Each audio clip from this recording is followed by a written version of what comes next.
Hello, white Hi, dude for Charlie. Harris hat. That's There you right. go. That's right. That's right. Will you sign the hat? Depends. We'll see. Okay. Okay. Fair enough. Fair enough. We'll see how it goes. Yeah. How are you liking Purdue so far? It's pretty good. The questions are Okay. very elevated. I see you got a all black jacket and pants on. Are you not burning up right now? I'm actually kind of cold. I'm in the shadow. I used to Okay. be able to. I grew up in Chicago, the suburbs of Chicago. Oh, yeah. Anyone grew up in Wheeling area? Anyone from Wheeling? No. And then now I live in Arizona, so I get into like 50-degree weather, and I Okay. got Fair to enough, fair gotta enough. bundle up. Yeah. Well, great day for you to come. Anyway, I just kind of disagree about college as a scam. I don't think college is a scam. I think, especially when it comes to your degree not exactly being relevant to your career. I think that's kind of a generalization where it's, maybe you're not doing a career that's specifically geared towards what you majored in or your degree, but that doesn't necessarily mean that your degree wasn't useful for you to get to that career path. Okay, yeah, fine. So half of the people in this audience, once you guys go to find jobs, it might be higher at Purdue, but let's just say nationally. Yeah. Because engineering is a legitimately good thing to go study. That's Right. the exception. Just so we're clear, that's less than 10% of all college kids are studying something in engineering. Just so we're clear. At Sure. Purdue, it's much higher. Yeah, obviously. STEM too. STEM's. I mean, Well, STEM degrees are good even if it's not engineering. I right? will address the STEM part in a second. Okay. Half of the kids in this audience, if you guys get a job, will get a job that doesn't require a college degree. Not that it requires something different than you studied. It doesn't require a college degree Right. altogether. Number one. Number two, I don't think we've properly grappled with how many of the jobs you guys think are going to exist that won't because of artificial intelligence. There will be massive displacement of mid-level management. And I actually Yep. think engineering is still going to be around because I think hardware we haven't yet thought through. We've had software revolution in the last 20 years and not a hardware revolution. Okay. So I think the future will actually belong to the engineers. So you guys are in the right thing. Okay, Because good. we need far more engineering minds that are actually able to put things together and how they work. Right. Whereas software, I think that's going to be largely displaced by artificial intelligence. Okay. But look, Purdue, I will say this. Purdue, to your credit, no tuition hikes for 15 years, if I'm not Yeah. mistaken, right? Yeah. So that's good. Yeah, that's nice. So that deserves credit. More Right. pro free speech than not. The university's treated us really well here. That's good. But generally, if you're going to go to Purdue or any other school, or IU, let's pick on IU, right? Yeah, Yeah. come on. If you go to IU got me now. and you're studying North African lesbian poetry, Yeah, that's not a great use of your time. I would agree. Right, but if you're here studying, as the other gentleman who disagreed, aerospace engineering, like, okay, I can kind of see that. Yeah. So Purdue largely is an exception as an engineering school. I imagine you guys have humanities departments too, though, here, right? Yeah, absolutely. But I Yeah. think most of the humanities departments kind of go hand in hand with STEM. So, for example, like there's one of the big programs in the School of Liberal Arts is Degree Plus or Degree in 3, where you can double major and get a humanities degree alongside a STEM degree or whatever else you're studying. So I think like that's important. And also as a chemistry major, hopefully a scientist soon, arts and humanities are very important. And science is very human, and I think that is what's going to keep us kind of afloat so from AI. So I think it's still important. That's actually a right? great Like, argument. But I would say the humanities, and this is a fact, have tilted insanely far to the left, right? They are very postmodern, very critical theory driven. And so if you're studying the humanities, if you're studying Plato, Aristotle, and Augustine, and Socrates, and the classics, I think that's great. But if you're studying like Foucault, and Derrida, and Kimberly Crenshaw, and Derek Bell, like, I don't know if that's really worth your time. Here's the large part of it. Let's just be honest. Okay. Generally, kids that go to college do not have a direct career path as to why they're there and why they're borrowing the money. That's just a fact. And I think we have way too many kids going to college in this country, and we do need actually more. We need more mechanics, we need more carpenters, we need more welders, more HVAC, more entrepreneurs. And again, I do have to exempt engineering from a lot of my critique, as I do in my book, by the way. Because I think that we have a ridiculous deficit in engineering in this country. Yeah, I mean, so then considering that and considering, more than half of the degrees are coming from STEM fields, is it fair to say that college Half is a the degrees scam? nationally? No, that's not true. Not even close to true. Okay. Like well, it's like 15%. okay, but for engineering, I mean, no. engineering No, alone, STEM. sure. No, STEM is 15%. 55% is humanities, anthropology, social sciences, elementary school education, communications, psychology. So Okay. like 55 to 60% of kids that go to college are studying like abstract liberal arts. Again, I still think that's like pretty useful, especially considering how far AI is coming and automation. I mean, what is the job application of a communications degree? I mean, like in terms of what career path you go with a communications why degree? did you need to go to college to do that?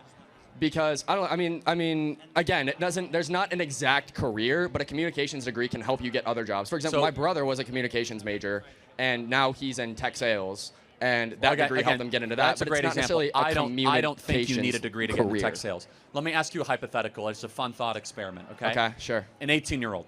Yeah. Let's say after 4 years.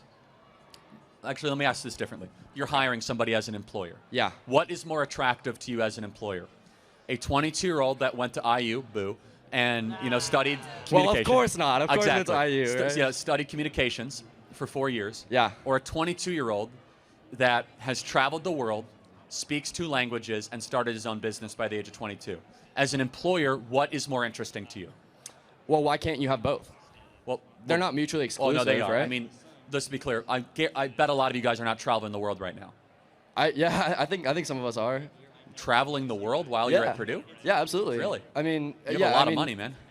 It's the same as a semester at Purdue. To do a summer abroad or a spring break. Or no, I'm not talking about summer abroad. I'm talking semester, yeah. I'm talking about like actually traveling the world, like being not just like going to school. I'm talking about traveling like to 50 different countries. Like, just so we are clear, I know that's not true. Only like 70%, like 30% of American kids have passports. So, like, I know that's not true. But just because I'm going to college doesn't mean I can't travel the world. And just because I'm traveling the world doesn't mean I can't go to college. I think it's kind of a fallacy that it's just like either you're traveling the world and starting a business or you're going to college. You think you could start a business while you're in college, like a really good, durable business? Maybe not while you're in college, but you could do it. You could do it after or before you're in college. But actually, that's another important point. Going to college weakens entrepreneurship. People are far less likely to start businesses after they go to college. They have debt, they have this largely meaningless degree, and that's the final contention. And college is about credentialing more than anything else. It's like, do you have the piece of paper? Have you checked the box? Yeah. I think we're gravitating away from that. And don't take my word for it. There's a lot of talk about what's happening in Israel right now. Hostages being released, terrorists resurfacing, Gaza plans, and so on. But there's one thing we tend to overlook. The people of Israel. The war has taken a huge physical and emotional toll on the Jewish people. And that's why I want you to know about the International Fellowship of Christians and Jews. And I want you to support the important work they do. IFCJ is on the ground throughout Israel, providing food and life-saving aid to the sick and elderly, even released hostages and their families. Join with me and visit ifcj.org/learn more. Employers of major companies are saying they're less and less impressed with the job applicants that they're getting. So I got to ask you, is the hat a troll or are you really a white dude for Harris? Well, I mean, I'm not as informed as I should be. So like I didn't have a very strong opinion during the election, but I had a lot of friends that were for Trump and we had like an election watch party. So I thought it'd just kind of be funny to play the other side a little bit. I fully support a good troll. So. Yeah, it's just. And I'll sign your hat on that. Thank you, I appreciate it. I'm going to say she lost on the hat, okay? Okay, that's fine. I'll accept that. I'll take it. All right, there we go. Do you mind if I ask you one more question? Yeah, really quick. And I've heard a lot of people have been asking you about MJ versus LeBron. So if you prefer not to talk about it, that's fine. But do you mind humoring? Oh. Yeah, do you mind humoring you. MJ versus LeBron? Okay. I mean, it's not even a question, right? I mean, it's an insult to MJ. It really should be MJ versus Kobe, is what it should be. Wow, hot take. Hot take. It's not even a hot take. So there's only one player ever that was NBA Finals MVP, MVP of the league, leading scorer, defensive MVP, and also has never lost an NBA Final. That guy's name is Michael Jordan. Do you know LeBron James? LeBron James is 0 for 14 in game-winning shots in the NBA Finals of the playoffs. The GOAT, Michael Jordan, hit 50% of his game-winning shots in all 6 of his NBA Final wins and never lost a single NBA Final. So then why is Bill Russell not the GOAT then? Because he went to 12 Finals, won 11. Because that's not the only signifier of greatness.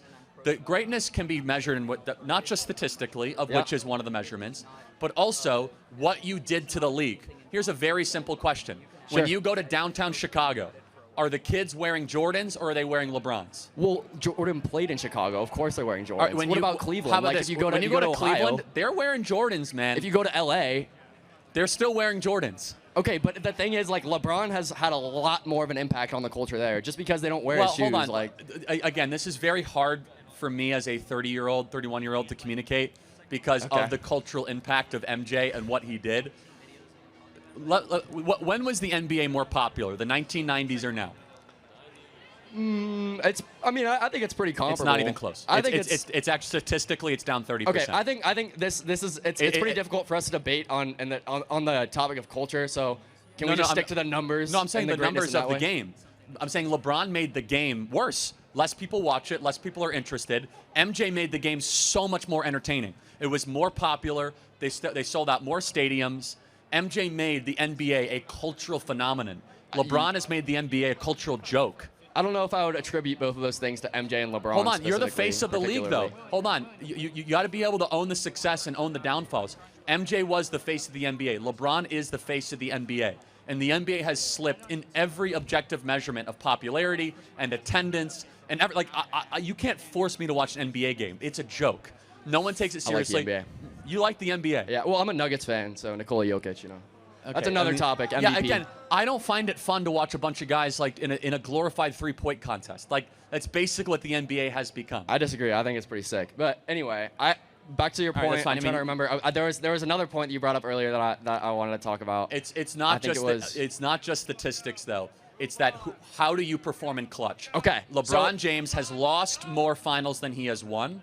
LeBron James has never, ever, ever in his career hit a game-winning shot in the NBA Finals or the playoffs. Okay, let's go back to impact. Actually, there's one I could think of. Let's go back to impact. So a lot of the praise going to MJ is about how he made his teammates better and his team better. And I'll wrap up, guys. Don't worry. But the year MJ left to go play baseball, that same year, the Bulls were pretty much just as good without him. Did they win the NBA Finals? No. I think their regular season record was just as good. Doesn't matter. I think it does. After LeBron left the Cavaliers, they didn't get out of the Eastern Conference Finals. After LeBron left the Cavs, they were significantly worse. You know, the difference in regular season record. They also traded Kyrie Irving, though, didn't they? No, that was the second time he was on the Cavs. Okay. The first time LeBron was on the Cavs, it was like he put the team on his shoulders. Sorry, pardon my language. It's all good. Look, I mean, it's the real debate of whether or not is LeBron a top 5 NBA player? Maybe top 5. Wow. Yeah. That is a hot take. For you guys that didn't live through the 90s, LeBron is such a buster, it's hard to watch. Okay, but he invented the flop. He's the largest complainer, the most left-wing political activist. I know that you don't care about. And I don't agree with any of those things either. He's leaving the league in a worse place. MJ is leaving the league in a better place. All I have to say is MJ doesn't have enough fingers for all the NBA final rings that he has to wear. LeBron James doesn't either. LeBron James does not have enough fingers to fit all the NBA finals that he lost. Thank you for your time. I appreciate it. All right, Thank you. Can I get a hat? Can I match a hat? Yeah. Thank you. All right, go Nuggets, go Broncos. That's all I got to say. Oh yeah, Bo Nix is my man. What? I love Bo Nix. Oh yeah, Bo Nix is a man.